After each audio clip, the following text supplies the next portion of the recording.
वो चौंकने लगे हैं बेवक्त की हवा से भी, जो कह रहे थे कि डरते नहीं खुदा से भी। पुलिस के अफसर जब वर्दी में आते हैं और जिलों की कमान पर जाते हैं तो फिर वो अपने आप को खुदा से कम नहीं समझते। फिर उनके आगे पीछे कोई नहीं दिखता है, वो अपने हिसाब से निर्णय लेते हैं। लेकिन जैसे जिला कमिश्नरेट और बड़ा पद हटता है तो फिर आपके एक मोबाइल कॉल पर उपलब्ध रहते हैं, चौराहे बुला लो तो हाजिर हो जाएंगे। यूपी पुलिस में इसी अप डाउन की प्रक्रिया के तहत इन दिनों एक बेचैनी का आलम पसरा हुआ है, क्योंकि हायर लेवल से लेकर नीचे तक एक बड़ी सूची का इंतजार हो रहा है। कुछ लोग प्रमोशन और पोस्टिंग का इंतजार कर रहे हैं और कुछ लोग कमिश्नरी और जिले का। उत्तर प्रदेश की राजधानी लखनऊ में सीपी का पद खाली होने वाला है और उसके लिए कई सारे नाम हवा में तैर रहे हैं। वैसे तो वह आग और पानी से दूर रहते हैं अमरेंद्र सिंह सेंगर, लेकिन कुछ लोग हैं जो ये चाहते हैं कि वो इस बार आग वाला महकमा फायर डिपार्टमेंट संभालें। उनकी किस्मत होगी तो मिल भी जाएगा, लेकिन वो इतना आसानी से नहीं मिलेगा। उसको मैं आपसे बाद में चर्चा करूंगा। पहले लखनऊ के सीपी की रेस में परवीन कुमार का नाम सबसे ऊपर है। अब तरुण गाबा का भी नाम आया है और वो अभी एडीजी सिक्योरिटी के पद पर है।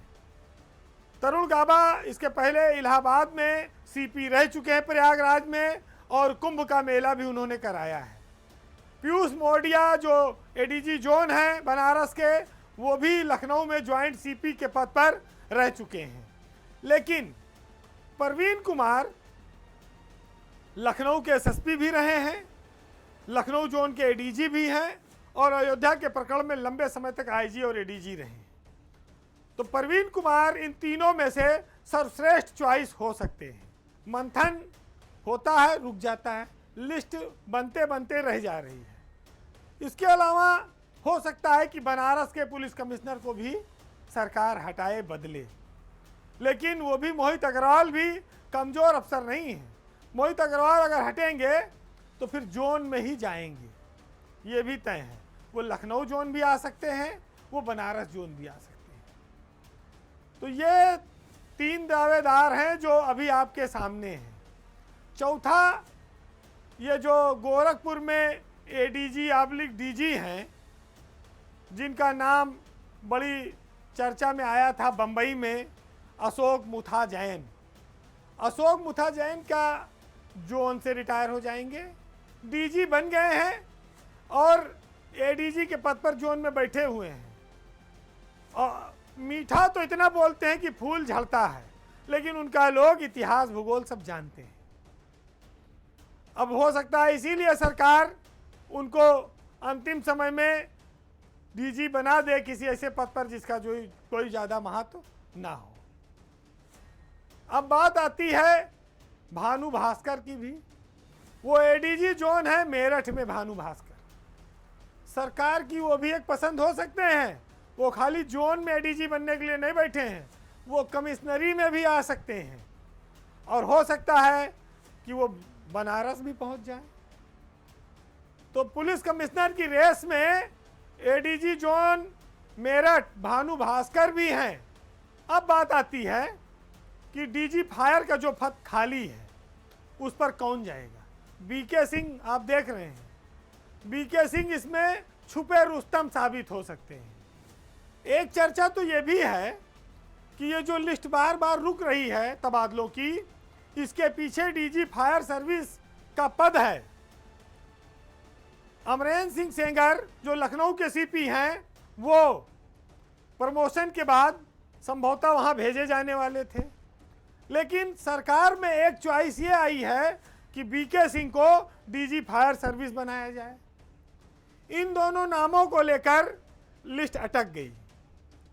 तो विनोद कुमार सिंह भी एक बड़े महकमे के डीजी बन सकते हैं, अभी डीजी सीबीसीआईडी हैं। तो ये एक नया ट्विस्ट ये है कि लिस्ट डीजी फायर के नाते रुकी हुई है और हो सकता है कि अमरेंद्र सेंगर को कहीं किनारे कर दिया जाए और बीके सिंह डीजी फायर बन जाए। तो इसमें एक कहानी ये भी है, आज नहीं तो कल नई सूची आएगी और इन्हीं अफसरों के इर्द गिर्द आएगी। अब ये जरूर है कि कोई इधर से उधर हो जाए, लेकिन नाम अधिकतर यही रहेंगे। फिलहाल आज के पावर सेंटर में इतना ही, और आप इंतजार करिए कि साहब मेन स्ट्रीम में मुख्य भूमिका में किस जिले में किस कमिश्नरेट में पदार्पण करते हैं।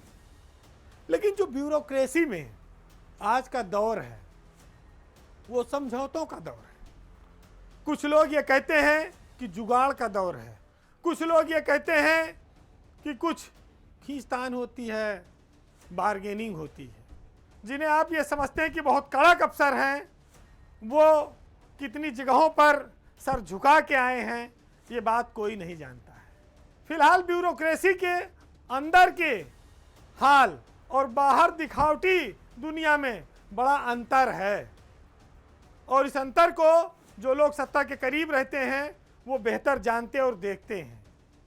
आज इसी अंतर पर मुनव्वर राना साहब का एक शेर है, सुनिएगा और आनंद लीजिएगा कि समझौतों की भीड़ भाड़ में सबसे रिश्ता टूट गया, इतने घुटने टेके हमने आखिर घुटना टूट गया, और देख शिकारी तेरे कारण एक परिंदा टूट गया, पत्थर का तो कुछ नहीं बिगड़ा लेकिन शीशा टूट गया, और ये मंजर भी देखे हमने इस दुनिया के मेले में, टूटा फूटा नाच रहा है अच्छा खासा टूट गया। नमस्कार।